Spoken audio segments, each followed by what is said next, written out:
I'm sure all of you know this lady. She's Mrs. Palki Sharma OG, and she's one of my favorite, news anchors and journalists. And let's just see this video real quick. Prime Minister Lakshmi, you've said in the past that, and I'm quoting again, India is very much aligned with New Zealand on security and defence.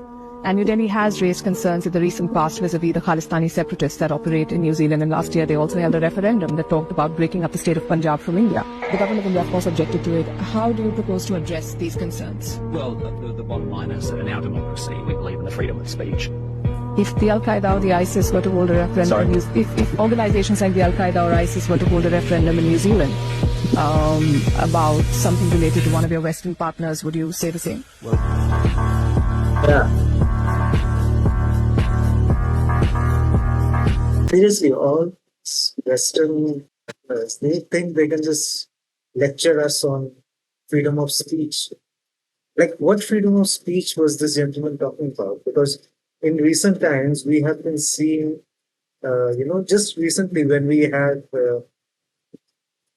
Mark Carney, the Prime Minister, the Canadian Prime Minister, who invited Modi for the G7, this is what the Khalistanis have been saying.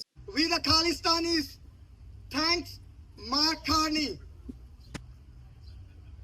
more of a businessman than a Prime Minister of Canadian, upholding our Canadian values, for giving us the Sikhs a rare opportunity to ambush Modi's political death. We the Imagine. Khalistanis Is this freedom of Mark speech? Carney. Is this fucking freedom of speech? Khalistanis are not Sikhs. Khalistanis are drug mafia and drug addicts themselves. Any one of these people, they look like decent human being to you, and all of them deserve horrible treatment. And it's coming to them.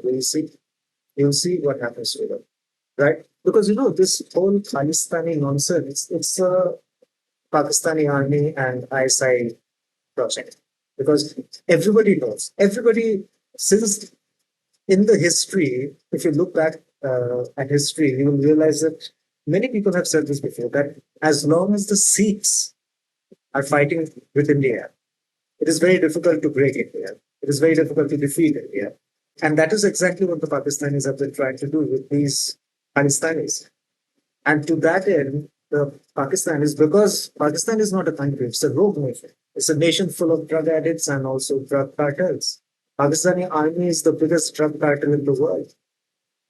And as such, they have pumped so much drugs into places like Kashmir and Punjab that entire generations have been wiped out. Wiped out in the sense, obviously, they're still alive, but they have lost their will to live. They have lost their focus. They have lost their directive, their objective. And it is when you have a population of youth, of youngsters who are in that kind of a situation, that kind of a uncertain situation, then it's very easy for these animals to come and sway them away. That, oh, this is happening because of the Indian government. This is happening because of the Hindus. Let us kill them and let us take Khalistan. What will you do with Khalistan? Assholes, they are standing in Canada and they are talking shit about India. If any of them have Indian citizenship, or like overseas Indian cards or whatever they are called, CI cards, I think, overseas something. Yeah, all of that should be cancelled. And if they have any property in India, that should all be taken away by the Indian government.